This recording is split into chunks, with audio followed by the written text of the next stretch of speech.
All right. We are live. I hope everybody is doing good. I will do that. All right, there you go. What's up, everybody? Hope everybody's doing good. We're just gonna wait for everybody to start filing in, get a little bit of an audience going before we start talking about what we need to talk about today. We have some pretty serious Russian advances again. We got some discussion about a new down draw from U.S. stocks for Ukraine. Got a lot of stuff going on. And I will answer this question before we get started too. Why are the Ukrainians counterattacking near Ivanytsky? One, it's recon. Two, to confuse the Russians. So usually these small local counterattacks are usually just to regain very important lost positions. The one east of Ivanytsky is trying to hold on to the high ground right there. There's a trench fortification that they recaptured. It's just a single position that kind of keeps switching back and forth right on the outside of Ivanytsky. It's a hard area for the Russians to push into because it's across an open field basically, and the Ukrainians have the high ground behind it and up in Chasiv Yar, so it's not as advantageous for the Russians in that area. And they're also really trying their hardest to hold on to Klishchivka right now. If Klishchivka falls, then everything east of the canal is going to just get absorbed and swallowed. And then Chasiv Yar is next, Topochke, Toretsk and New York get into more difficult situations. So maintaining Klishchivka and that high ground outside of Ivanytsky is very important to the Ukrainians. The Russians already reclaimed the territory they lost. It was confirmed by geolocated video. Yeah, I haven't changed my map in that area. I'm still just waiting. That area is just so back and forth, and there's nothing substantial there in terms of like a town or anything. So you just kind of, it's very back and forth. It's hard to hold that area. So I'm just going to wait.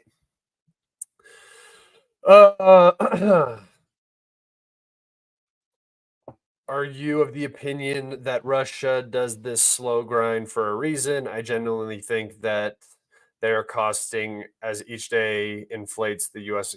EU economy. No. So no, I don't know where this sort of thinking is coming from. The U.S. economy, I mean, the U.S. economy is fine. I mean, it's not great, but it's not in a bad position. The EU economies are in a much worse position. But that's not the issue. The Russians are going to continue doing this grinding that they're doing, and it's never going to get better for the Ukrainians. Guys, there is no amount of military equipment that can be delivered now that will do more for the Ukrainians than what happened during the counteroffensive last summer. Remember, after the Kharkov offensive, after Kherson withdrawal, they started pumping in a bunch of equipment because there were these successes. They started talking up this counteroffensive a year early. It was a very big deal. And that was all of that equipment and all of that manpower that had been trained in those NATO countries and everything. None of that is happening now. There are not these training programs going on. There is not, there's not going to be a massive influx of manpower that comes in with this equipment. So you're giving an already depleted Ukrainian army more stuff, which is great. I mean, the artillery shells is probably most important. Then like HIMARS and stuff like that, maybe in terms of upsetting Russian logistics. But they're not replacing the primary missing factor, which is manpower. They need quality trained manpower against a Russian military that is constantly growing and gaining strength inside of Ukraine. So I don't know where this is. The Russians are not in a rush. This money is not going to change anything. This money was expected. The Russians knew this was coming the whole time.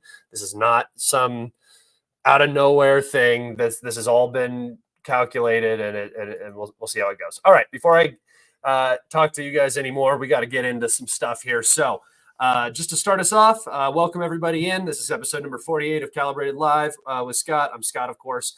If you guys want to, I didn't put my things in the description.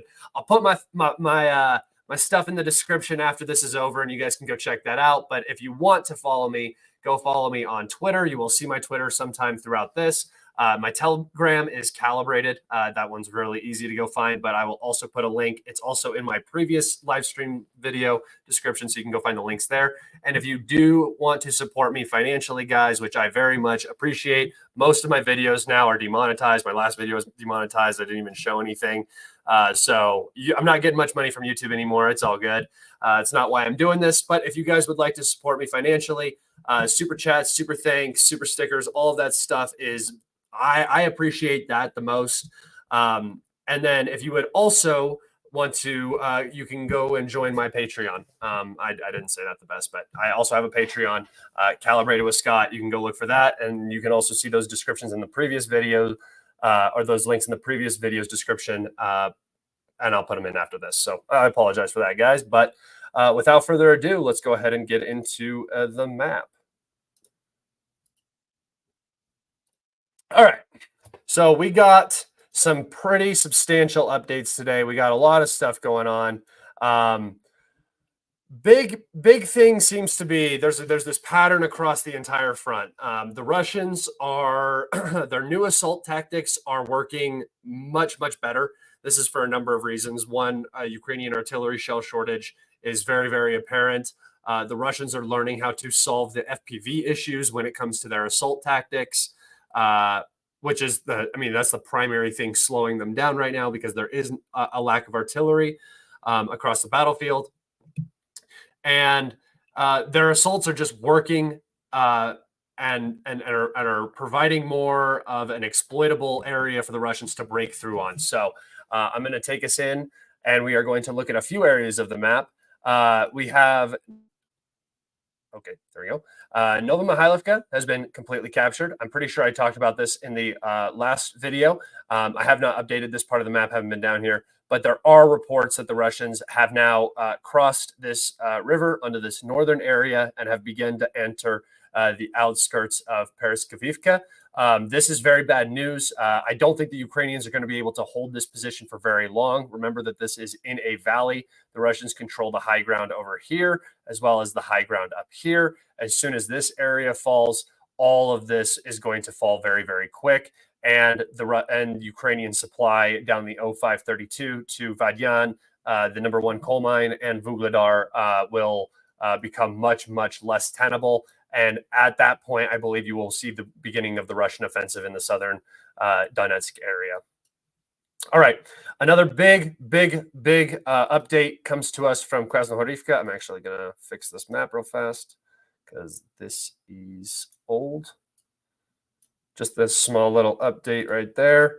But this is the important update. So in Krasnohorivka, we have reports that the Russians have begun offensive operations into the refractory plant, which is a large industrial plant, basically the bastion of Krasnohorivka. Once this plant falls, the rest of the town is on a low ground. This is in a valley right here. So this is all in the low ground. It's all residential buildings. And the only other substantial defensive position is this micro district over here. Excuse me, which has a very difficult supply situation if the industrial area falls. Also, it's all been bombed out pretty heavily. So the 79th Brigade that's in this area, I believe it's the 79th, is struggling. They're having a very difficult time maintaining their positions. The Russians are moving very fast through this rather large town that should be rather defendable.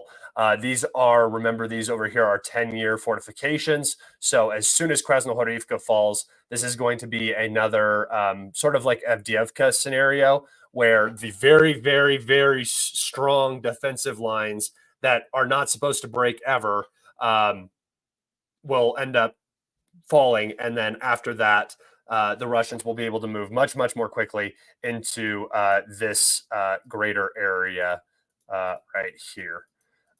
This is what I would expect is more of the long-term goal in this sector of the front, something like that, pushing out north towards Pokrovsk, while you're also working down the railway towards Pokrovsk as well. Add on to this a potential offensive operation for Vuhledar, Vadyan, pushing out of Marinka this way. The defenses in this area just aren't strong, and it's very, very clear that the Russians are ripe for an offensive in this direction. They're setting everything up, and things are moving very, very quick. So just watch this area, guys. I'm telling you, it's going to happen here. All right, so we have an update that all of Sanitation has been captured. The fortifications, I believe, on the outside of the town right here were abandoned by the Ukrainians, and the Russians were able to push in and capture the rest of the town. This area north of Berdichi now has likely been abandoned by the Ukrainians. We're going to talk about why. But we have a much, much more important update, and that is that the village of Ocheretyne has been completely captured. I mentioned this in my last update. It was pretty clear a couple days ago that this had happened. What had happened was the 47th Mechanized Brigade that has been in combat for over a year has not been rotated out properly and refitted and everything like that. They've just had new green conscripts basically thrown into the back end to keep their manpower at a combat capable level, but really not getting a lot of training, not actually becoming a full-fledged brigade. A lot of the guys in this brigade don't even know the other guys in the brigade because they're just so new, So if there are any original guys in the 47th Brigade, which I kind of doubt, besides maybe the leadership, they were supposed to get rotated out of Ocheretyne. The 115th or 116th Mechanized Brigade, I'm not sure which one. I've seen both referenced. Today I saw a lot that it was the 116th, but I don't know, was rotating into Ocheretyne, and basically as soon as the Russians began to push, these Ukrainians just abandoned their positions and ran. Either that or they refused the orders to go in, and the Russians just kind of walked in. So this right here, this whole advance happened in about a week. This is major for a number of reasons that we'll talk about, but this is a collapse right here. So this is a genuine collapse, one of the first ones we've seen. This one, I think, is much worse than the Avdeevka collapse we saw. While the total territory and the town is not as important, the defenses outside of Avdeevka were pretty beaten up. The Russians had started to leak through. There were holes. The Russians were also on the northern part of the town. So while the Battle of Avdeevka did not stretch out as long as the Ukrainians would have liked it, and did not cost the Russians as much as they would have liked, and there was, the little route that ended up almost costing them this line of defense. It was a very big deal. But this right here is a freaking nightmare for the Ukrainians.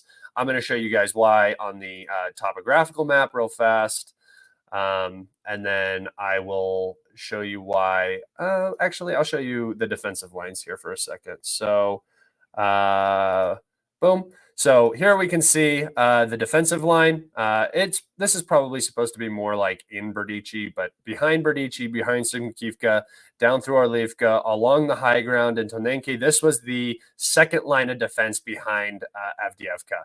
So this line of defense is now gone. The Ukrainians are likely retreating out of this section near Berdichi, and there are also reports that they have already left Solovyovi right here. So the Russians are expanding this flank massively, and you can see why this is so important, because they have already penetrated the Ukrainian line of defense, and now they're just going to work their way down the Ukrainian line of defense here. There's another line back here, which if the Russians continue to penetrate along this high ground right here, force onto this hill, they're going to be able to just compromise this entire thing.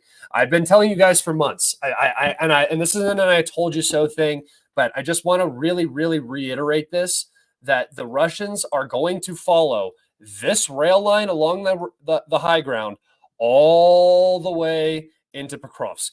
Okay, that's going to be that's the path they're going to take. Yeah, they're going to branch out. They're going to take some of these other towns, but there are no defensive lines back here being established. Right? There's nothing back here. This is all nothing. You can see how fragile the situation is. This defensive line didn't hold at all. Right? It almost got routed through, and then they had to bring in everybody and stabilize, and it cost the 47th a ton of men and equipment. We saw Abrams, Bradleys, everything getting lost here. It cost the Russians too, but it was a battle, right? And the Ukrainians can't afford to be battling like that. That's not what they want. They want the Russians dying. They don't want their guys dying. And now with the second line, it's already been completely penetrated. And even if you wanted to say that, the line can go back here and it can kind of be like rerouted, that's fine or whatever. But when we're talking about the actual topography of the region, which we'll go over and look at right now, you can see that it's very clearly not in Ukraine's favor to lose that portion of the where am I? Oh, there's Donetsk, Avdeevka, Ocheretyne. Okay, so the Russians have fully captured Ocheretyne, which is the high ground. I mean, it's very obvious that this is some of the highest territory in the region. 780 feet compared to down here in, let's say, Berdichi is 600 feet. Even further down in the valley, 500 feet. I mean, so you're clearly on a slope here, 200-foot elevation advantage looking down on this entire valley down here, right? Like this is where the Ukrainian defense line is right here. So the Russians are up behind it and looking down upon it. If you want to know exactly what the Russians are about to do, guys, it's super easy. They're going to expand out of Berdichi onto this high ground south of Bakhmutivka and apply pressure to these two settlements. They're going to branch out from Ocheretyne down onto this high ground, put pressure on these two settlements, while also pushing up through here, pushing down along the railroad tracks, and then getting behind this line of defense. It's super easy, guys. This is not like... This work is not rocket science. You can very easily predict what the Russians are going to do because there's only a certain number of things that are ever going to be successful when it comes to movement on a battlefield. You have to follow the high ground, you have to avoid defenses, and you have to you have to avoid defenses. You have to stay on the high ground, and you have to apply pressure in all areas of the front so that you're on all areas of the line so that your opponent cannot reroute reserves. So that's what a lot of the fixing attacks are. If you guys see attacks that seem like they're just failing, or the Ukrainian sources are always constantly reporting, assault operations got repelled, this, that, and the other. Those are generally those can be slotted as like small pokes, fixing sort of operations to try to keep Ukrainian reserves in a given area. If the Russians stopped attacking, say up in the Seversk salient right now, if the Russians stopped attacking up there, the Ukrainians could reduce their troop numbers there, move those troop numbers into another area of the front where they're more needed, stop the Russian advance, and then after the Russian advance is stopped and stabilized, then they could return those troops back. And that's why fixing operations are so important. But the Russians are on this high ground. If this high ground, especially if this area falls, I think we're going to begin to see the operation towards Pokrovsk in a much more aggressive and fast-paced manner. We got some questions, so I'll go and look at those. Deep State Ukraine says Russia isn't even in Krasnohorivka. Yeah, and they were the ones who also said that Ocheretyne fell before anybody else did. So Deep State is the weirdest map. I don't know. They're now like a part of the Ukrainian government. So, I mean, you can't really... I use them to look and see what they're saying, but I don't use them as a source. But yeah, there's they say the Russians are in full control of Ocheretyne before Russian sources did, but the Russians aren't in Krasnohorivka, even though they are in the industrial plant already, which is the center of the town. They miss some serious geolocations and stuff like that affect their maps. Tis but a scratch. Yeah, that's how everybody is talking about it, man. If you were analyzing the pro-Ukrainian information space outside of, Jihad Julian, and there's a couple of good pro-Ukrainian accounts that are covering it. Let me go see. My guy, there's one pro-Ukrainian account that I really like. AMK Mapping. He does a pretty good job.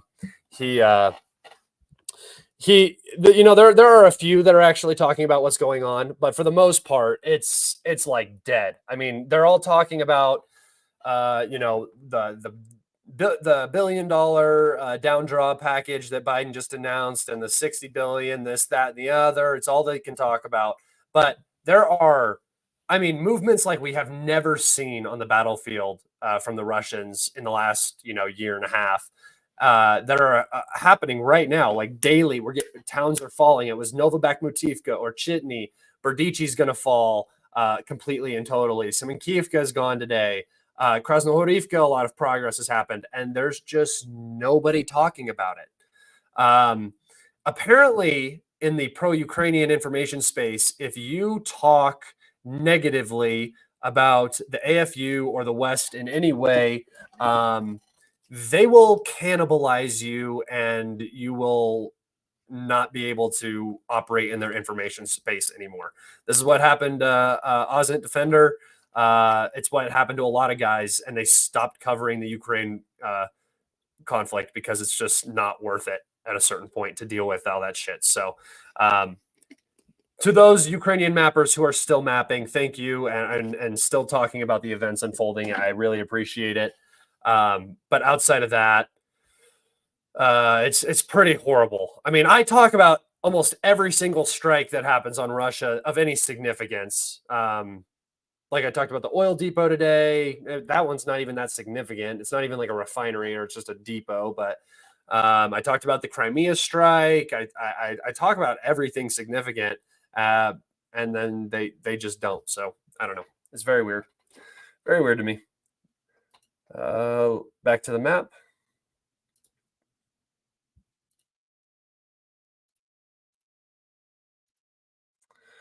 And then just to the north, in Novokalinove, we actually have another Russian advance up to this road, which is important that they've made it to this road on this side of the highway here, because this road over here is not really a road. So they come across. Oops. They come across, and now they have a paved road over here that they can operate on. So this is another significant advance. I do believe that Novokalinove and Kermik are going to fall very, very shortly with the fall of Ocheretyne. I mean, they're just on the low ground here, so there's not a lot of ability to hold them. And then Arkhangelsk, I don't know, is going to get pressured as well. This whole front is going to become. It's going to look like this very shortly. It's going to look something like this. Sorry, guys, I got OCD. It's got to be perfect.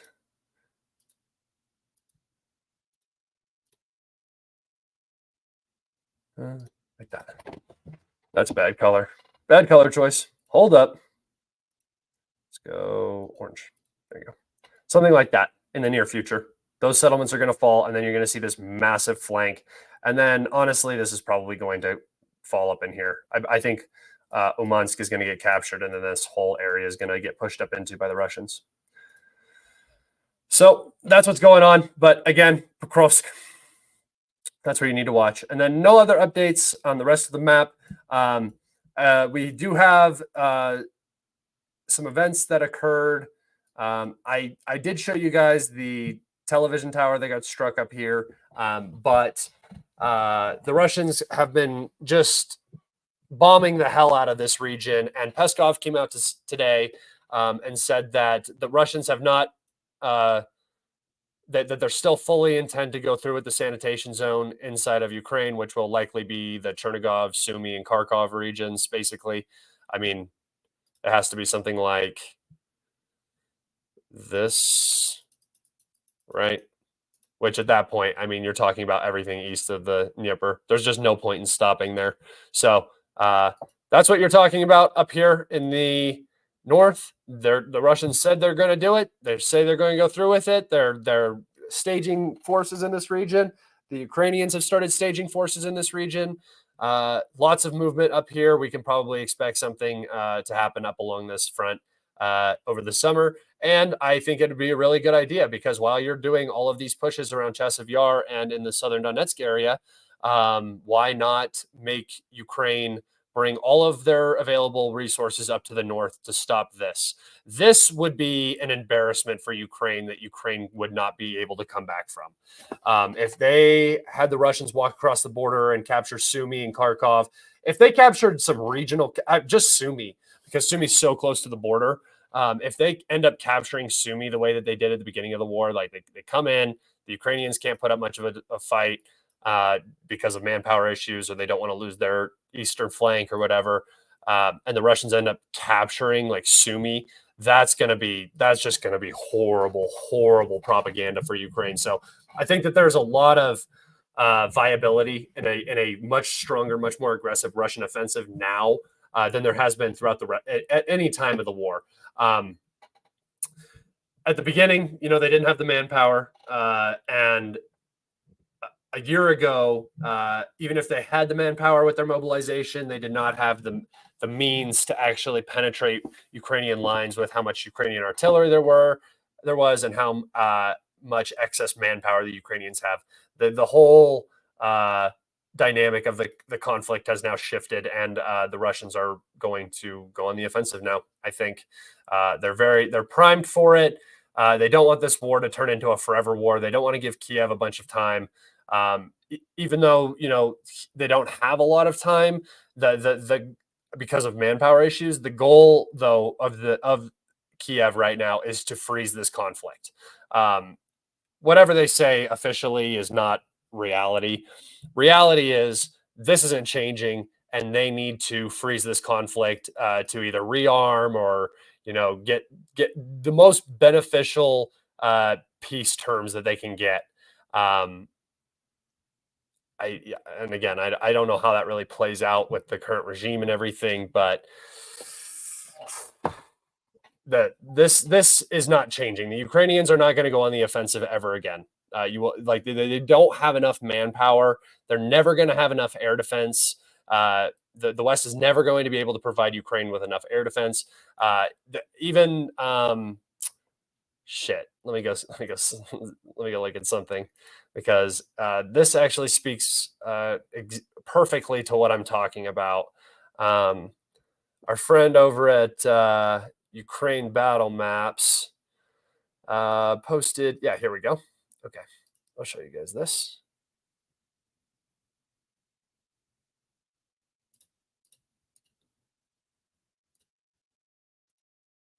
All right, so you can see right here, he's talking about, actually, hold on. Let me do this.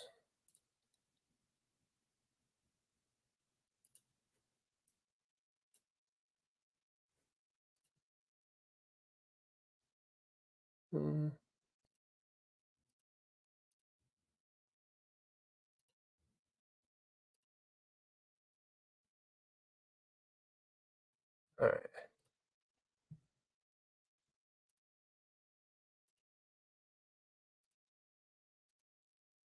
All right. So, yeah, here we go. So Spain. This is just Ukraine battle maps talking about the Patriot situation. Greece. We need Patriots to defend from Turkey. Spain. We need Patriots to defend from Morocco. On and on. And basically, every country is saying no. Germany, we gave 2 Patriots and we'll give 1 more. So other countries should give their Patriots. Everybody's saying no, because the problem is not that there are Patriots and they can make more. That's not the issue. The issue is that the Patriots, it's not the Patriots, it's the pack. It's the missiles that come, the interceptors that come with the Patriots that is the primary issue here. You can't. The production isn't increasing, right? So we can give up what we have, the U.S. and the West. We can give up what we have, but then we won't be getting replacements for that anytime soon, right? This isn't. It doesn't work like this. So, he's talking like here we go. So with all these excuses, Ukraine won't be getting 7 Patriots or IRIS-Ts, batteries, or even 4, right? So as I was saying the whole time, the Patriot batteries, it's the interceptors. They really, really don't seem to get this. There is no production for this crap. You can pass as much money as you want. That the bill, pass it, do what you want. The issue is the manufacturing side, the production side of these things cannot keep up with what Ukraine needs. If Ukraine cannot get these Patriot air defense systems or a air defense network up and running, they will never be able to stage for an offensive ever again. Ever. It will be impossible because Russian ISR will just be too strong. Any staging for any sort of offensive will get hit. And we saw that during the last counteroffensive, and it still failed. And they had air defense. They brought air defense up to the front for that exact reason, and they still lost. So, the money isn't going to make any difference. All of it is down draw from U.S. stocks still. So the U.S. military is getting weaker and weaker through all of these actions. Our ability to fight a long, sustained war is diminishing incredibly. The UK is talking about going on a war footing, which is a complete joke. That I don't know who told Richie Sunak that was something that they could even say out loud. The British economy is already in a recession. Going onto a war footing would destroy Europe's economy or Britain's economy, right? There's no way you go onto a war footing when you're not actively in an existential crisis and there's a threat that your country is going to be overrun. And if that's what Britain is doing because that's what they think is going to happen, I mean that's crazy talk. That just means you've already resigned yourself to fighting World War III. That's just ridiculous. So I don't know where that talk comes from. It takes years also for your economy just to go onto a war footing. The Russians just spent 2 years updating their rather substantial military industrial base with their production, their factories, everything like that. It was already there. They just had to get it up and going. Britain has to build that crap and then train all the employees. And then also, while their economy is hurting, focus on sending free crap to Ukraine. I mean, it doesn't even make sense. It doesn't track at all. So I don't know where they're coming from with that stuff. Do you think they don't want to give their Patriots for free because they will have to turn around and buy them for the U.S. and the U.S. will jack up prices? No, I don't think that they want to give them up because these countries need their air defenses. You have to have a minimum number of air defenses to protect a given space, and NATO is a alliance. Like you can't just give away your defensive alliance's defense. Like if they had excess, they would have already given it to Ukraine. This isn't a money thing. They don't care about what money they have. They're going to send whatever they want to send. I mean, they can't be sending billions and billions of stuff, for free. But if they need to send ATACMS tomorrow, you think they're going to wait for money? No, because the money's going to pass eventually. Everybody knows it. The ATACMS they sent for the attack on Crimea are probably going to come out of the money that was just passed because they knew it was going to pass. The second he brought that bill to the House, everybody knew it was going to pass. There was no way it wasn't. So it's the whole issue was that he wasn't bringing the bill to the House. And then once he did that, it was all over. So, I mean, the money is not the issue, guys. The production is the issue. The manpower is the issue. They've been looking all over the world for artillery shells for Ukraine. They can't find them because they just don't exist. The only people who have the ability to produce shells, the only people who are the only countries who are doing that are not friends of the United States. That's it, plain and simple. And anywhere else they go where, these artillery shells are being made, they're 7 times as expensive as they should be. So it just, none of it's working out in the U.S.'s favor. And also, the U.S. is getting ready for a potential conflict between Iran and Israel, which they're trying their hardest to defuse. But Hezbollah has been increasing their attacks on northern Israel. Israel cannot just sit there and take that. Israel's also planning an operation into Rafah. So the U.S. is not only trying to sustain a very intense war that they're losing in Ukraine, that they need to actually overinvest in right now, this normal, package delivery system is not going to work. It's not. They need to really, really step it up, and they're not going to do it because they can't. And they're also trying to deal with the Israel issue. So there's two things going on right now. The U.S. is overwhelmed. Production cannot keep up, and people will try to sit here and argue with me about this, like, oh, but they said that this is happening and this is happening. It's cool. You can read an article somewhere and say that something is happening, but until you see that begin to actually affect the battlefield and you see the change on the battlefield, it doesn't matter, does it?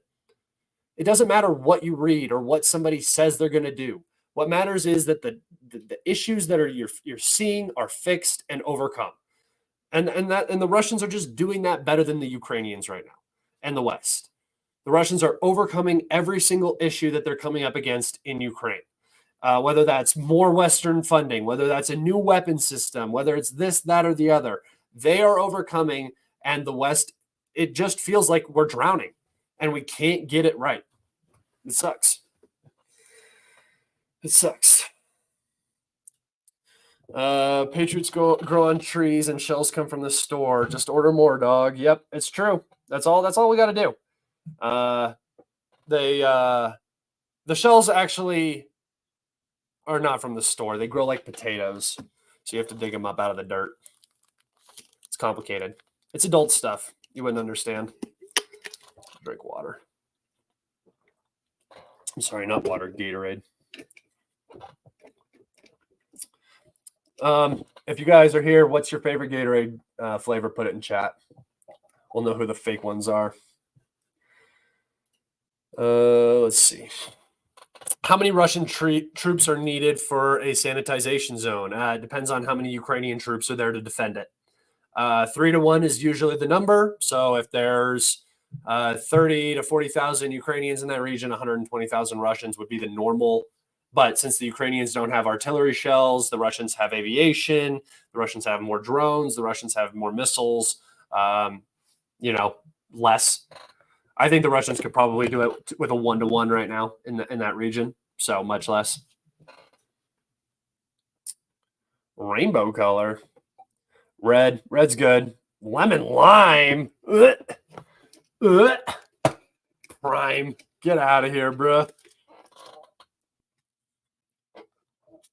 With Monster Sour Apple. My God. It's like acid.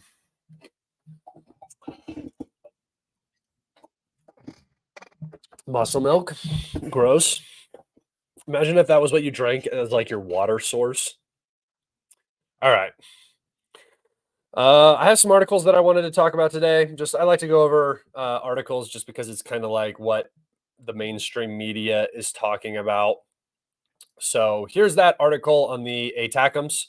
The U.S. secretly sent long-range ATACMS to Ukraine. It wasn't a secret. I knew that they had ATACMS like 3 weeks before that Crimea attack happened. So either I know top secret information and I have access that nobody else has, or the U.S. released this as some like, oh, we already delivered them secretly. And again, all of these new ATACMS that have been delivered, which is very clear with the attack on Crimea and everything, what changed? Did anything change? Is the battlefield suddenly different? This is the disconnect. They think that when you send a weapon, it's just going to immediately change the calculus on the battlefield, and it doesn't work like that. There are so many factors that play in that, ATACMS aren't doing anything. They're not doing anything.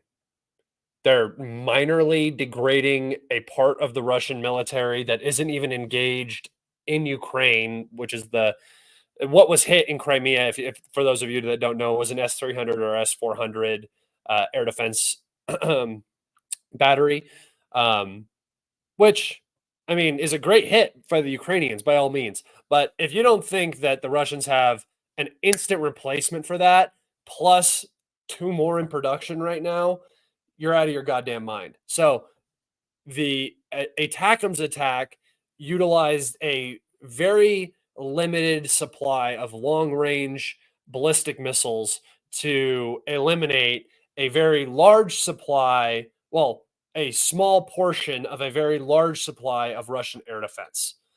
It doesn't make a difference. It just doesn't, because you're not attacking that airport every single day. Now, if the Ukrainians attacked that airport, destroyed the battery, destroyed another battery, and started taking out planes and stuff and helicopters, then it's something. This is nothing. And this is what you're going to continue to see. You're going to see a lot of these propaganda attacks that just end up doing nothing. And it's just going to get worse and worse and worse and worse. And the targets are going to become more and more risky. Eventually, I think soon we're going to see one of these things get used in Russia. And that's going to have to be responded, right? I think that as soon as Russia decides that they're going to go into Kharkov region, they might have already decided that. I mean, they probably already have, but as far as the Ukrainians know, as soon as the Ukrainians know that the Russians are going to go in, I bet you they use one of these on ATACMS or on Russia. Clip it, boys. Somebody clip that. I bet as soon as the decision comes down, we will see an attack on Russia proper with ATACMS, and it'll be bad, and it's going to be a big thing. But we'll see. Imagine if they actually hit the Marpol rail line. How many of these you think they'll waste on the bridge? Well, I mean, listen, if they try to hit the rail line, they're wasting it on the rail line because they'll just replace the section of the rail line that got hit. But I do believe that they'll probably try to use it on the Crimea bridge. They don't stop talking about it. They're going to have to probably use 20 or 30 of these things on the bridge, along with probably a drone attack at the same time. But I don't know. I think the Russians have kind of figured out the whole drone situation around the ports. We haven't really seen very many drone attacks recently. I don't know if that's just because they're not happening, or if, the surface drones, we haven't seen a lot of those attacks lately. So I don't know. It'll be interesting. But I probably like 20 freaking ATACMS to take down a section of that bridge. What target in Russia? Just an airfield or something like that. That, they'll hit something soft. Well, something that ATACMS will do a bunch of damage to. They'll hit an ammo depot or something deep in Russia. I'm skeptical because ATACMS you are probably being oversought by U.S. advisors. I doubt it. I think this whole U.S. advisors on the ground thing, I do believe that there are U.S. advisors on the ground, but I do not think that they are operating in combat roles outside of potentially some, military leadership guys and then normal mercenaries. I don't think that they're running HIMARS. I think that Ukraine honestly has a amount of freedom that makes me so wildly uncomfortable with U.S. weapons. I think that Storm Shadows is all them. I don't think that I think that the U.S. might be informed about what's going to happen before it happens. But in terms of operators, I don't think that there are Americans launching HIMARS at Russians. I don't think that happens. I don't think that there's ATACMS being launched by Americans at Russians. I don't think that happens.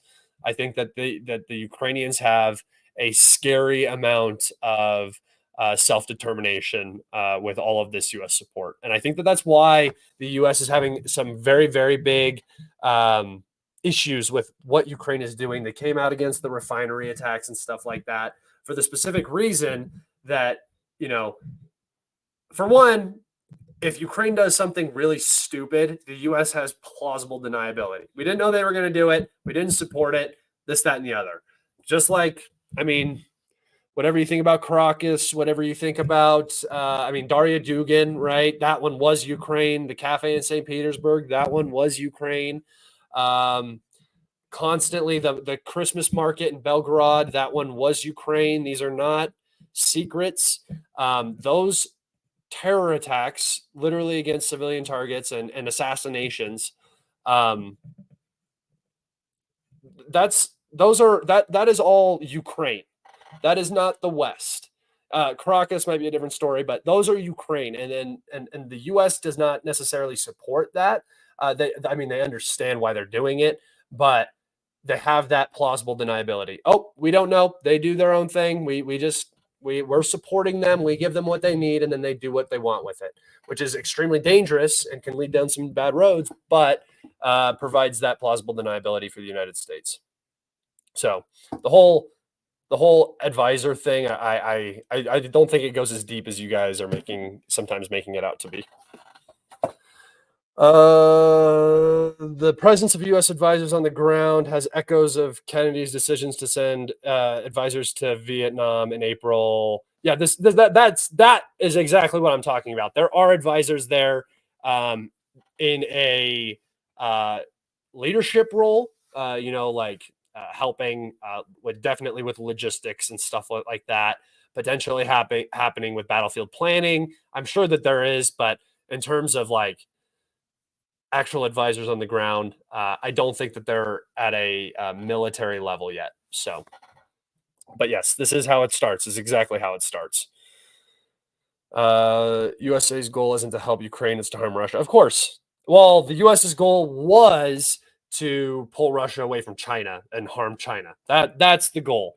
That didn't work out. Now the Russians and Chinese are very close, and the US is kind of left hanging the bag on this Ukraine project because they made a huge mistake. The big mistake they made was they got up there, Biden got up there and said, as long as it takes. As long as it takes is a blank check. That is the stupidest fucking thing I have ever heard in my entire life. Why would you go through with that sentence? As long as it takes, no matter what you do, no matter what happens, as long as it takes, the US will be there to support you. That's it. That you signed your death warrant there. Ukraine is now Afghanistan for Biden. And if Trump takes it over, he's going to get blamed for it. But this is Biden's fault. This is all Biden's fault. All the Democrats' fault. Well, and the neocons, Republicans. I mean, the U.S. leadership's fault, but, the current administration is really the ones that pushed this foreign policy so hard, and now they're stuck with it. And they can't get out from under it. And we're just going to keep giving money to a lost cause, and it's going to destroy Ukraine. And then at the end, we're going to wipe our hands and say, well, we tried. It's horrible. It's horrible foreign policy. It's why America is losing. It's why we're going to continue to lose. And it's why we're going to, in the end, not be what we should be. And it's pathetic. All right. Go ahead and get some questions in, guys. I think I have one more article I wanted to talk about. Here. Just this, The Guardian, talking about Russian forces making significant gains in the east. Not so much what it says. I don't care about what it says so much, but the fact that Western publications are now openly admitting that even after the aid was passed and everything, which doesn't immediately affect the situation, that the situation is getting worse, right? And it's just going to keep getting worse, and it's not going to get better. And you're going to see a lot more of those sort of articles popping up regularly. All right.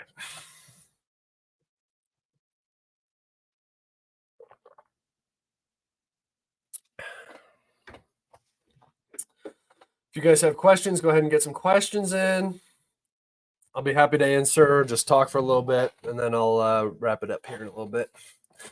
A few days ago, you said we are already in World War III. Is it necessarily going to go nuclear? No. I don't think anybody wants it to go nuclear. Nobody makes money if it goes nuclear. Even in the Fallout universe, what was the only reason it went nuclear? It was because Vault-Tec wanted it to, right?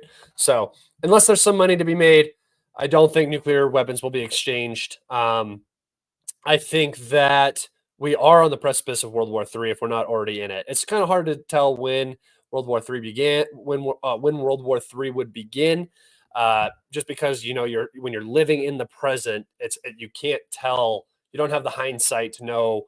1945 is when the war is over. It started in 1939. This, that, and the other. We just don't know. But I think that with a large war in Europe, a war in the Middle East currently, and wherever the next war pops off at, will be considered the start of World War III. Where are the Russian Spetsnaz in Ukraine? All over the place. They were up in the north in the summer of 2023. They have really good OPSEC, operational security. They don't talk about where they are, and they release all their footage 6 months after they leave an area, and they've been rotated out, and they're probably on leave actually back in Russia. So we have no idea. You'll never know. They usually show up areas where they're needed. Your thoughts on the N Army up in the Sumy and Kharkov region? I think that they're getting ready. I think that summer's approaching, and with that summer, a Ukrainian manpower collapse. They have a window. There's going to be a real strong window for the Russians here over the next 3 to 4 months. So buckle up because I think they're going to move. They're going to move quick. They have to put Ukraine in a position where no matter what happens, freezing the conflict is not an option, and rebuilding is impossible. That's what they are going to try to accomplish over the summer. What form that comes in, it's anybody's guess. I've already gave you guys my guess. What do you think about Pepe Escobar's intel about Israel sending nuke? I don't know. I didn't even read it really. I read that and I was like, I don't know. I didn't read the whole thing, so I don't feel like I should have a say on it, but I doubt any of that happened. That's my personal opinion on it. I don't think. I think Israel might have sent up a F-35 with a nuke potentially, not to strike Iran, but to have one airborne in case Iran did some massive retaliatory strike for the strike. But I don't even think Israel really hit anything. They said they claimed they hit a radar, but I haven't seen any conclusive evidence of damage against that radar. So I don't know. All right. Do you think Russia will invade the Baltics in the future? Only if NATO breaks up. If NATO doesn't break up, then no. If the NATO alliance crumbles, then potentially. There's a nuclear umbrella around the Baltics. You can't. The Russians may be able to push that nuclear umbrella, but I don't know.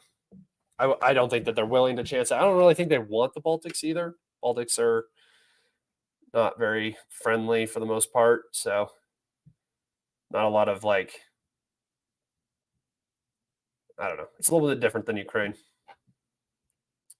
Does Kiev fall or negotiations happen? Probably Kiev falls. The way the U.S. is posturing, I don't think they're ever going to let Ukraine negotiate. Pepe Escobar's works cited crack pipe meme. That's true. Here we go. Who is better, VDV or Spetsnaz? Yeah, Spetsnaz. Those are two different things. Spetsnaz are special forces. VDV is elite forces. So that's like the 101st is different from Navy SEALs.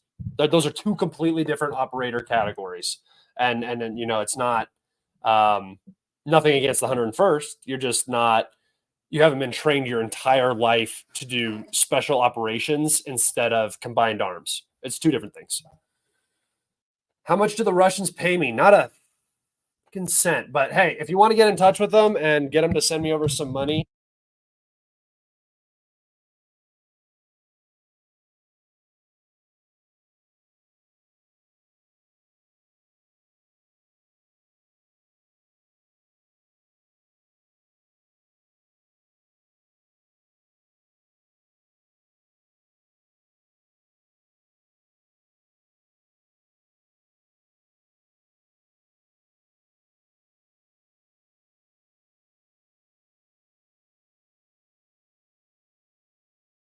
Sorry, guys. Sorry. I think that they will go to the river and then stop. I don't know what happened. I must have just accidentally pushed the button. I'll wait for it to come back. Sorry, guys. Question, why are you muted? Fuck you. All right. If you guys have any more questions, get them in quick. Dude, Russia should pay us all. Russia should just start paying all of us for no good reason. especially because sometimes I talk shit on Russia and what Russia does and the way they go about things. I don't understand. Like, I have no allegiances over there. I just think that one side has more justification for what they're doing than the other. I think the US has no justification to be in Ukraine at all. And we are. And we're giving billions of dollars to Ukraine, and we shouldn't. And Russia and Ukraine didn't have a problem until 2014 when the US got involved. Pretty much as simple as that. They were both just pragmatic neighbors. Dude, why do the Russians keep losing? I don't know, man. I don't know. Every day they just keep losing forward while the Ukrainians win in reverse. Question, does it show how desperate Ukraine is for manpower that they are mobilizing men 150,000 somewhere? That's important. They're clearly at risk of abandoning positions. Yeah, no, it definitely speaks to that. I think this was the first major sign that something is definitely, there is a systematic issue now. It's not just a single collapse. This is a systematic issue that it will begin plaguing the Ukrainian armed forces. Where is the Black Sea Fleet? Are they regaining numbers? No. The most of the missile launchers have not been touched. That's the important part of the Black Sea Fleet. The Black Sea Fleet isn't doing anything right now, so it doesn't really need to get rebuilt. They're all just in port. And it takes a while to build ships. Plus, you don't want to build new ships that are just going to get targeted. So it doesn't really matter. Does not really matter. The Russians can still fly their aviation all over the Black Sea, and they can still launch missiles. So they don't even need boats to control the Black Sea. If they had no Black Sea fleet, they could still control the Black Sea. Odessa, how likely will you to take it in this conflict? I don't know, man. It just depends. It depends on how long the war goes. It depends on what the West allows to happen. Eventually, they'll probably step in and draw a line, unless things get so bad that the U.S. just has to, tuck tail and run. Are you firearm trained? What guns do you have? Am I allowed to show it on YouTube? I won't. I have a CZ 9mm, and I have a I have a Glock 45 and I have a Glock 357 SIG. So yes, I do. I am firearm trained. I have some security training, like high-end security training, contractor security training. I've done kill rooms before. I've cleared houses, stuff like that. Never been in combat, but I have plenty of training. I know how to discharge a firearm properly into somebody. So yes, I also have some mixed martial arts training. I work out a mixed martial arts gym. NATO arms to Ukraine after Hood gap exercises. I think the NATO arms are already entering Ukraine. So there were some that was already ready to go. They had a whole package. This whole thing is about saving face, guys. They're going to announce everything. They're not putting numbers on anything, though, which is very suspicious. Go look at the announced deliveries. They didn't put a single number on anything that's being delivered. And they did that for a very specific reason. I think you guys can all figure it out. Everything that the U.S. makes is so expensive, guys, that they send like 10 of each thing and they're out of money. That's what happens every single time. That's why you get 20 ATACMS at a time, because that's like $50 million. All right. I'm going. Yes, I do hunt. I do hunt. I have rifles too. I thought you guys were talking about my personal protection firearms. I also have a AR-15. Well, my girlfriend has an AR-15, and then I have a Remington 700. So, all right. Take care, everybody. Have a great day. I will see you on the next one. Goodbye.